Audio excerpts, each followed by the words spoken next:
आप सभी का स्वागत है आपके अपने channel chalk and duster academy पे। उम्मीद करते हैं आप अपने घरों में सुरक्षित होंगे, सेफ होंगे। और आज आपके लिए बहुत ही अहम वीडियो लेकर हम लोग हाजिर हुए हैं। जैसे कि आपको पता होगा कि DSSB TGT 2022 का उर्दू का जो मेमोरेंडम जो है वो आ गया है, ये कह सकते हैं। और भी जितने भी सब्जेक्ट हैं सबकी वैकेंसीज जो है वो अनाउंस कर दी गई हैं।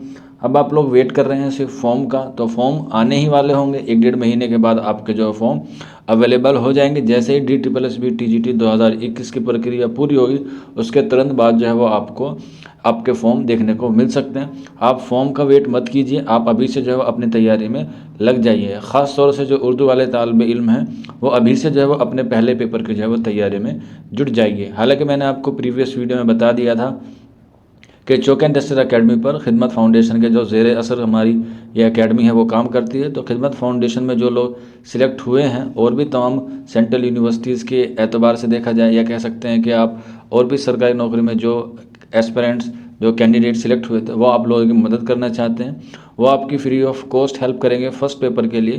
क्योंकि अभी चौक एंड डस्टर अकेडमी पर सिर्फ जो है वो उर्दू की प्रिपरेशन कराई जा रही है। जल्द ही आपको फर्स्ट पेपर की भी तैयारी कराई जाएगी, फ्री ऑफ कॉस्ट रहेगी। आप चाहे हिस्ट्री के हों, ज्योग्राफी के हों, इकोनॉमिक्स के हों, पंजाबी के हों, बंगाली के हों, संस्कृत के हों, किसी भी सब्जेक्ट से हो, आपको फर्स्ट पेपर की जो तैयारी है वो बिल्कुल मुफ्त कराई जाएगी। किसी भी तरह का कोई पैसा या हिडन चार्जेस आपसे नहीं लिया जाएगा। बस ये दिक्कत हो सकती है आपको थोड़ी सी, कि आपको इसके लिए और निसाब के लिए अभी थोड़ा सा आपको वेट करना पड़े। जैसे ही आपकी क्लासेस शुरू होंगी आपको नोटिफिकेशन मिल जाएगा। और जैसा कि आपको पता भी होगा कि काफ़ी सारे लोग हाउस वाइफ होती हैं, या कह सकते हैं कुछ जो कैंडिडेट होते हैं वो आप जॉब भी करते हैं, तो वीकेंड में आपको क्लासेस अवेलेबल होंगे। सभी सब्जेक्ट की जो वो आपको क्लासेस अवेलेबल होंगी। तो घबराने की ज़रूरत नहीं है। चाहे आप हाउस वाइफ हों, चाहे आप जॉब करते हों, या आप स्टूडेंट हों, किसी भी तरह का हो, आपके लिए फ़र्स्ट पेपर की जितनी भी क्लासेस होंगी वो सारी फ्री ऑफ कॉस्ट रहेंगी जब तक आपका एग्ज़ाम नहीं हो जाता। बस आप लोग नोटिफिकेशन के लिए कि क्लास कब से स्टार्ट होंगी, आप जो है वो हमारे टेलीग्राम ग्रुप से जुड़ सकते हैं। वहाँ पे आपको इन्फॉर्मेशन अपडेट मिलती रहती है, या फिर आप चौक एंड डस्टर अकेडमी के चैनल पे जुड़े रहिए। तो आज उसी के सीरीज़ में हम आपको बताने आए हैं कि आपको DSSB TGT का जो फर्स्ट पेपर का सिलेबस है उस पे आपको किन किन सब्जेक्ट पे जो है वो कमांड करनी है, और कौन कौन से टॉपिक जो है वो आपको पढ़ने हैं। हालांकि इसकी जो PDF है वो आपको टेलीग्राम ग्रुप में मिल जाएगी, हमारे नीचे डिस्क्रिप्शन में लिंक जो है वो अवेलेबल है। तो पहले इसके एग्ज़ाम का थोड़ा सा पैटर्न समझ लेते हैं कि इसका पैटर्न क्या क्या होता है। तो इसमें आप देख लीजिए, इसमें पहले सेक्शन में 5 सब्जेक्ट आते हैं, यानी कि पहले पेपर में आपके 5 सब्जेक्ट आएंगे और 20 क्वेश्चन आएंगे एक सेक्शन से, जो 20 मार्क्स के होंगे, यानी कि 100 क्वेश्चन 100 नंबर के आपके पहले पेपर में होने वाले हैं। तो ये 5 सेक्शन है जो किस किस सब्जेक्ट में डिवाइस है वो देख लेते हैं। पहला जो है वो आपका जनरल नॉलेज और करंट अफेयर्स है। इन दोनों से मिला के 20 क्वेश्चन आएंगे और 20 नंबर के ही वो सवालात होंगे। इसके अलावा रीजनिंग होगी 20 नंबर की, और 20 क्वेश्चन उसमें आपको देखने को मिलेंगे। इसके बाद numerical ability and data interpretation, यानी कह सकते हैं मैथमेटिक, आपका 20 नंबर का आएगा और 20 ही उसमें सवाल आएंगे। हिंदी आएगी 20 नंबर की और 20 ही क्वेश्चन उसमें होंगे। इसी तरह से इंग्लिश भी सेम रहेगी। ये हुआ आपका पार्ट ए, यानी कि फर्स्ट पेपर, जिसमें आपका केस आएगा, रीजनिंग आएगा, मैथमेटिक आएगा, हिंदी आएगा और इंग्लिश आएगा। तो ये आपके पहले पेपर में आए हो गए। अब इसमें कौन कौन से टॉपिक हमें पढ़ने हैं वो भी मैं आपको बता देता हूँ। नेक्स्ट आप देख लीजिए, पार्ट बी है, ये आपके सब्जेक्ट का है और टीचिंग मैथोलॉजी का आएगा, यानी कि 10 क्वेश्चन आपके पेडोलॉजी से भी आते हैं। यानी कि इसमें 90 क्वेश्चन आपके सब्जेक्ट से होंगे और 10 क्वेश्चन आपके टीचिंग मैथोलॉजी से होंगे, और इसमें नेगेटिव मार्किंग होगी 0.25 की। तो टोटल जो पेपर होगा DSSB का, उसमें आपके 200 क्वेश्चन होंगे और आपको 200 नंबर ही क्वेश्चन के साथ साथ मिलेंगे, यानी कि 200 क्वेश्चन आपके 200 नंबर के होंगे। और इसके लिए एलिजिबिलिटी है 5 मार्क्स आपको, कि दोनों पेपर में आपको 40% लाना ज़रूरी है। फर्स्ट पेपर में अलग से 40% लाना ज़रूरी है, और आपको दूसरे पेपर में 40% लाना ज़रूरी है। ये इसके मिनिमम मार्क्स हैं जो आपको हर हाल में लाने हैं। वो अलग बात है, आप किसी रिजर्वेशन कैटेगरी से बिलोंग करते हैं तो आपको 5-6% की आपको छूट मिल जाएगी। तो अब देखते हैं इसमें हमें कि नीचे कौन कौन से सब्जेक्ट जो है वो मेजर टॉपिक पढ़ने हैं वो कौन कौन से हैं। तो आप सबसे पहले आप GS देख लीजिएगा, जिसमें आपका आएगा करंट अफेयर्स। लगभग आपको 6 महीने पुराना जो है वो आपको करंट अफेयर्स तैयार करना है। हो सके तो साल भर का आप लोग कम से कम जो है करंट अफेयर्स आप अपना तैयार करके लेके जाएँ। इसके अलावा हिस्ट्री आएगा, हिस्ट्री तीनों आएगी, मॉडर्न, मेडिवल और एंशियंट हिस्ट्री आपकी तीनों देखने को मिलेगी। इसके अलावा भूगोल आएगा, geography, Indian polity, economics. Indian polity के साथ साथ आप देख सकते हैं यहाँ पे कॉन्स्टिट्यूशन का भी अलग से पार्ट है, तो आपको अलग से संविधान पढ़ के जाना ज़रूरी होगा जीएस वाले सब्जेक्ट में। इसके अलावा खेल हैं। नेक्स्ट है आपका आर्ट एंड कल्चर्स यानी कला और संस्कृति। विज्ञान, एवरीडे साइंस में कुछ जैसे नए आविष्कार होते हैं या कोई संस्थाएं होती है या नोबेल पुरस्कार वगैरह मिलते हैं साइंस के ताल्लुक से, तो वो भी आपको ज़रूर पढ़ के जाना है। इसके अलावा साइंटिफिक रिसर्च आपको याद करना है। National, international organisation, institute etcetera, राष्ट्रीय अंतर्राष्ट्रीय संगठन या संस्थाएं जैसे यूएन हो गया, यूनेस्को हो गया, इस तरह से आईबीएम हो गया, ये सारी जितनी भी संस्थाएं हैं इनका स्थापना कब हुई, ये क्या क्या कार्य करती हैं, ये सारी चीज़ें आपको जीएस वाले पोर्शन में पढ़ना है और बहुत ही अहम है। यहाँ से सवाल जो है वो ज़रूर आते हैं। नेक्स्ट जो हमारे पास सब्जेक्ट आता है वो है हमारा रीजनिंग, जिसमें आपको एनालॉजीज़ पढ़ना है, उपमाएँ पढ़नी होगी, अल्फ़ाबेटिकल एंड नंबर सीरीज़ पढ़नी होगी, वर्णमाला और संख्या श्रृंखला। यहाँ पे मैंने आपको समझाने के लिए इंग्लिश में भी और हिंदी में भी लिख दिया है ताकि कोई बच्चा परेशान ना हो। कोई बच्चा इंग्लिश मीडियम से होता है, कोई बच्चा हिंदी मीडियम से होता है और कुछ बच्चे जो है वो मदरसा बैकग्राउंड से होते हैं, तो इसलिए उनको समझने में जो है वो आसानी हो जाए। बाकी अगर कोई भी आपको डाउट लगता है तो आप नीचे कमेंट बॉक्स में हमसे पूछ सकते हैं। फिर नेक्स्ट देख लेते हैं। नेक्स्ट टॉपिक है हमारा कोडिंग एंड डिकोडिंग है, गणितीय संचालन है यानी कि मैथमेटिकल ऑपरेशन है, रिलेशनशिप है, रिश्ते हैं, फिर आपका सोलोजिज्म यानी कि युक्ति वाक्य, कुछ पेन पेंसिल हैं, इस तरह के आपके सवाल इसमें आएंगे। जंबलिंग है, क्रम पूछ लिया जाएगा आपसे, वन आरेख डायग्राम पूछ लिया जाएगा, उसमें आपको सर्कल बना के सारे सवालात बताए जाएंगे और आपसे पूछे जाएंगे कि बताइए इसमें से कौन सी चीज़ है वो एक दूसरे को रिलेट कर रही है। देन उसके बाद आएगा डाटा इंटरप्रिटेशन एंड सफिशिएंसी, ये भी काफ़ी अच्छा है, काफ़ी बच्चे इसमें जो है वो अच्छे से करते हैं, लेकिन कुछ बच्चे जो है वो इससे डरते भी हैं क्योंकि डाटा इंटरप्रिटेशन जो होता है वो बहुत ही 3-4 चीज़ों का एक समूह होता है जिसमें एवरेज सवाल पूछा जाता है, परसेंटेज के सवाल उसमें पूछ लिए जाते हैं, तो इसलिए थोड़ा कॉम्प्लिकेटेड भी होता है। नेक्स्ट टॉपिक पर चलते हैं हम लोग, कंक्लूजन एंड डिसीजन मेकिंग, निष्कर्ष और निर्णय लेना।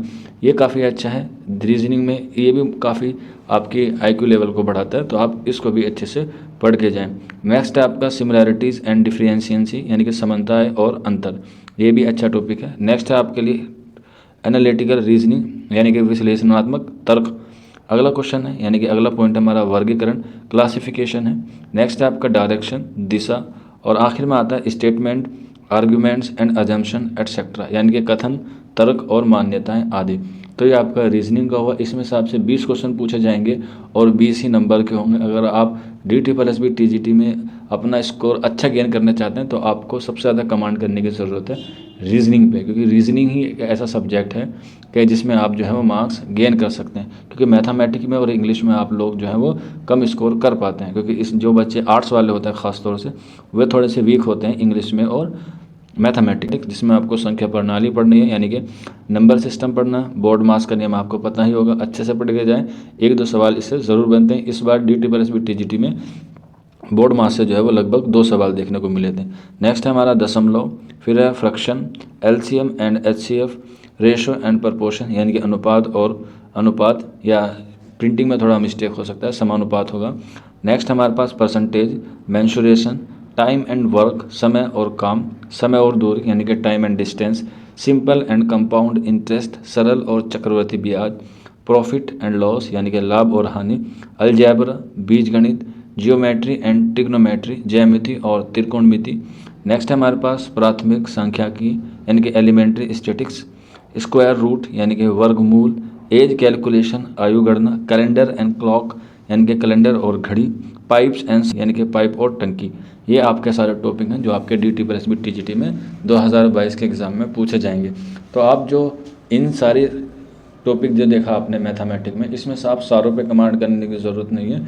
इसके अगर आप आधे भी कर लेंगे तो भी आपका सफिशेंट हो जाएगा, क्योंकि जो आर्ट्स वाले बच्चे होते हैं वो कितनी ही कोशिश कर लें, बहुत लाख कोशिश करने के बाद जो है वो आप मैथ पे कमांड पा सकते हैं, लेकिन आपको सिर्फ जो है ख़ास तौर से उर्दू वाले जो तालिबे इल्म हैं वो 40% नंबर लाना चाहते हैं, तो आप थोड़ी सी और मेहनत कीजिए और इससे ज़्यादा लाने की कोशिश कीजिएगा। ये नहीं कह रहा कि आप लोग मैथ में बिल्कुल एक्सपर्ट बन जाइए, एवरेज भी हो जाएगा तो भी सफिशेंट है। 8-10 नंबर आपके अगर मैथ में आ जाते हैं तो वो भी सफिशेंट हैं। नेक्स्ट टॉपिक पे चलते हैं और नेक्स्ट है हमारा हिंदी, संधि और संधि विच्छेद। इसमें से आप लोग जो है 15 नंबर इजीली आराम से ला सकते हैं, क्योंकि 5 नंबर तो आपको पैराग्राफ के इजीली मिल जाएंगे। ज़्यादा टफ नहीं आई थी इस बार जो पिछला एग्ज़ाम हुआ था, तो आपको हिंदी तो ऐसी है कि आपको शुरू से ही पढ़ते आ रहे हैं, शुरू क्लास से ही पढ़ते हैं। हालांकि अगर कोई मदरसा बैकग्राउंड से बच्चा होगा तो उसको थोड़ा सा दिक्कत का सामना करना पड़ सकता है हिंदी के ताल्लुक से, क्योंकि उर्दू वालों की मैंने देखा है अक्सर कि हिंदी थोड़ी सी कमज़ोर होती है। तो आप हिंदी को अभी से पढ़ना स्टार्ट करें, क्योंकि हिंदी और रीजनिंग ये दो ऐसे सब्जेक्ट हैं जो आपकी नैया पार लगा सकते हैं। तो संधि और संधि विच्छेद, समास, उपसर्ग, पर्यायवाची शब्द, विलोम शब्द, युग्म शब्द, शब्द शुद्धि, वाक्य शुद्ध, वाच्य, क्रिया, अनेक शब्दों के लिए एक शब्द, मुहावरे एवं लोकोक्तियाँ, अशुद्ध शब्दों का शुद्धिकरण और शब्दार्थ अशुद्धि का कारण, वाच्य, कर्तव्यवाच्य, कर्मवाच्य और भाववाच्य प्रयोग, क्रिया, वाक्यांश के लिए एक सार्थक शब्द, मुहावरे और लोकोक्तियाँ, अंग्रेजी के पारिभाषिक शब्दों के समानार्थी हिंदी शब्द। तो ये आपका निसाब है, ये आपका पाठ्यक्रम है हिंदी सब्जेक्ट का। अब इसके बाद आखिर में लास्ट बचता है, आखिर में जो बचता है वो है हमारा इंग्लिश। इंग्लिश इस बार की जो है वो काफ़ी टफ आई थी, मैथ और इंग्लिश ने जो है वो काफ़ी बच्चों को रुलाया है। तो इसलिए आप लोग जो है वो इंग्लिश पे भी थोड़ी सी कमांड करने की आपको ज़रूरत है, क्योंकि आप कहीं भी जाएंगे ना, दिल्ली बोर्ड में या आप दिल्ली के स्कूलों में, तो आपको इंग्लिश आना मैंडेटरी है, क्योंकि सारे काम जो है वो मोस्टली इंग्लिश लैंग्वेज में होते हैं। इसलिए आपको इंग्लिश पे कमांड करने की ज़रूरत है। ये नहीं है कि आपको इंग्लिश एकदम फ्लुएंट आनी चाहिए, एकदम फर्राटेदार इंग्लिश आनी चाहिए। बस इतनी आनी चाहिए कि आप जो है वो दूसरे की बात समझ सके और अपनी बात जो है वो समझा सके। क्योंकि अगर आपको ट्रेनिंग के लिए कहीं विदेश में भेजा जाएगा तो जाहिर सी बात है वहाँ पर आपको इंग्लिश के बारे में या इंग्लिश में आपको बात करनी होगी। तो ये एक अच्छा आपके लिए प्लेटफॉर्म है, एक अच्छा आपके लिए अपॉर्चुनिटी है कि आप इंग्लिश भी अच्छी खासी सीख सकते हैं। इंग्लिश स्पीकिंग जो है वो अलग होता है और इंग्लिश ग्रामर जो है वो अलग होता है। बस उसमें थोड़ा बहुत जो है वो मुमासलत पाई जाती है, यानी कि थोड़ी बहुत सिमिलैरिटी उसमें देखने को मिलती है। तो आप लोग जो है वो अभी इंग्लिश ग्रामर पे ध्यान दें, इंग्लिश स्पीकिंग आपकी ऑटोमेटिकली जो है वो आ जाएगी। तो देख लेते हैं इसमें आपको क्या क्या पढ़ना है। रीडिंग कॉम्प्रिहेंशन पढ़ना है, क्लोज टेस्ट आपको पढ़ना है, पैरा एग्जाम्पल्स आपको पढ़ना है, मल्टीपल मीनिंग यानी कि एरर स्पॉटिंग आपको देखने हैं, फिल इन द ब्लैंक्स आपको देखने हैं, मिसलिनियस वाला पार्ट आपको ज़रूर देखना है, पैराग्राफ कॉम्प्लिकेशन आपको पढ़ना है, सिनोनियम्स और एंटोनियम्स आपको पढ़ने, वन वर्ड सब्स्टिट्यूशन पढ़ने, ग्रामर पढ़नी है और वोकैबुलरी पढ़नी है। तो ये सारी चीज़ें आपको जो है वो इंग्लिश में पढ़नी है। तो ये सारी चीज़ें थी आपको बतानी थी DT+B TGT उर्दू के ताल्लुक से। अगर कोई उर्दू वाला बच्चा है तो वो हमारे यहाँ बैच में ज्वाइन कर सकता है। अगर आप DT+B TGT फर्स्ट पेपर की भी तैयारी करना चाहते हैं तो चौक इंडस्ट्रियल अकेडमी उनकी तैयारी जो है फ्री ऑफ कॉस्ट कराएगा। बस आप उसका वेट कीजिए, जल्द ही उसका कोई नोटिफिकेशन हम आपको जल्द से जल्द इन्फॉर्म कर देंगे। बाकी आप अपडेट रहने के लिए हमारे टेलीग्राम ग्रुप में जुड़ सकते हैं और ज़रूर बताइए कि आपको हमारा वीडियो कैसा लगता है। तो मिलते हैं आप लोगों से जल्दी नेक्स्ट वीडियो में। शुक्रिया।